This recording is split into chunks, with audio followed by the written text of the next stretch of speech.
नमस्कार मित्रों।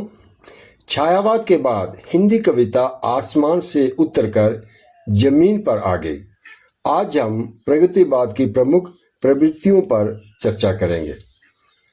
प्रगतिवाद हिंदी साहित्य का एक महत्वपूर्ण आंदोलन है जो 1936 के लखनऊ अधिवेशन से संगठित रूप में प्रारंभ हुआ।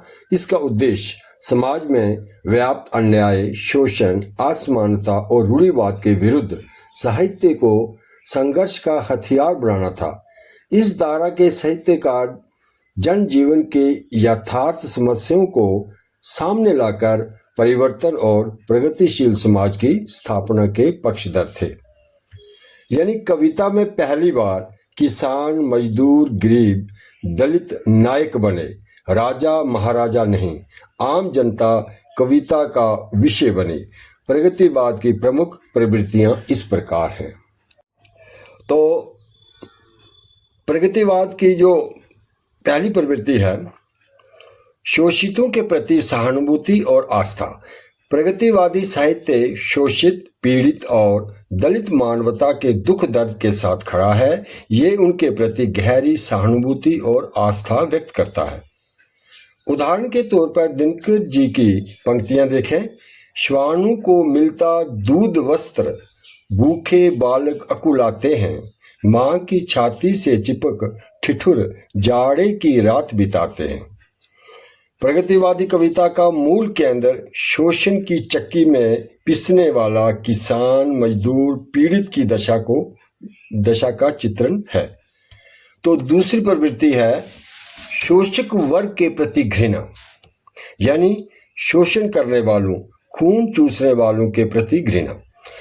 प्रगतिवादी साहित्य शोषकों, अत्याचारियों और अन्यायपूर्ण व्यवस्था के प्रति घृणा व्यक्त करता है और उनके शोषण के विरुद्ध आवाज उठाता है।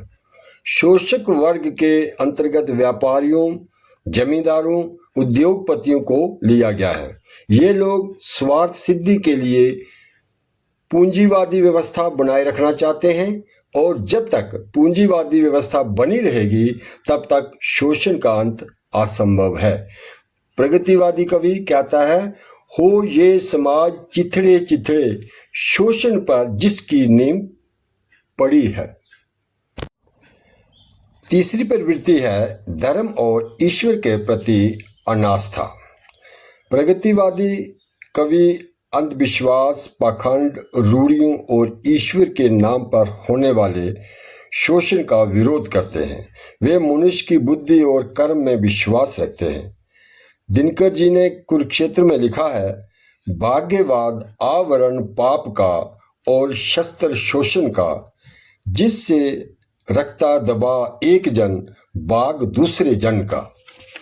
तो आगे क्रांति की भावना। प्रगतिवादी साहित्य समाज में परिवर्तन, अन्याय के अंत और नई व्यवस्था की स्थापना के लिए क्रांति की भावना को प्रेरित करता है। यानी समाज में ऐसी परिस्थितियां पैदा करना चाहता है जिसमें जाति, धर्म, लिंग आदि के भेदभाव किए बिना सभी व्यक्ति अपनी क्षमता के अनुरूप अपना विकास कर सके। कवि बालकृष्ण शर्मा नवीन की कविता विप्लव गान की पंक्तियां देखें।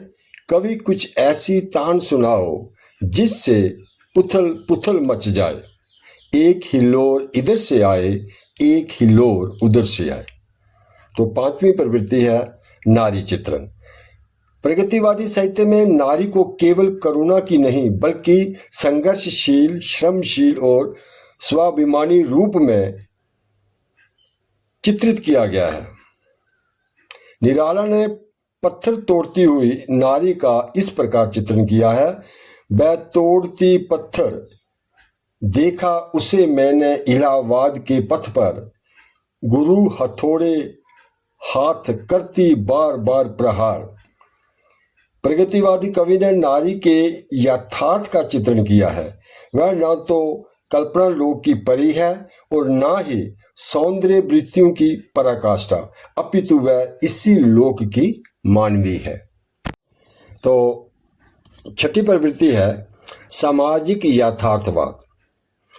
प्रगतिवादी साहित्य जीवन के यथार्थ चित्रण पर बल देता है। ये समाज की सच्चाइयों को बिना लाग लपेट के प्रस्तुत करता है।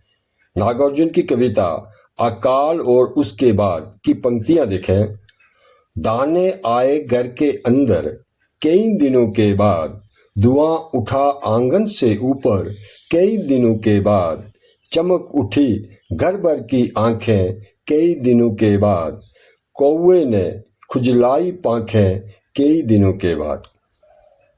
प्रगतिवादी कवियों ने यथार्थ के धरातल पर उतरकर काव्य की रचना की है। उनकी रचनाओं में कल्पना रंच मात्र भी नहीं है। जीवन में व्याप्त विषाद, भूख, गरीबी, बेरोजगारी और कठिनाइयों का यथार्थ चित्रण प्रगतिवादी साहित्य में उपलब्ध होता है। तो सातवीं जो प्रवृत्ति है, राष्ट्रीय चेतना। प्रगतिवादी साहित्य में देश के प्रति प्रेम, स्वतंत्रता की आकांक्षा और राष्ट्रीय एकता की भावना प्रखर रूप में व्यक्त होती है। यानी प्रगतिवादी कवि भी राष्ट्रीयता की चेतना से युक्त है। आगे है आठवीं प्रवृत्ति, सरल और बोधगम्य भाषा। प्रगतिवादी साहित्य की भाषा सरल, सहज और बोधगम्य है। ये आम जन की भाषा में लिखी जाती है ताकि साहित्य का संदेश हर वर्ग तक आसानी से पहुंच सके। प्रगतिवादी कवि बात को साफ साफ कहने के पक्षधर हैं।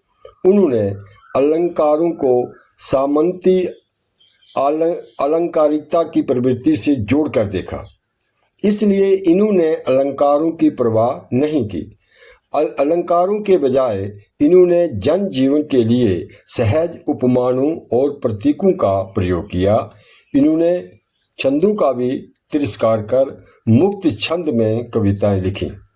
तो आज के लिए इतना ही। फिर एक नई वीडियो के साथ मिलेंगे। धन्यवाद।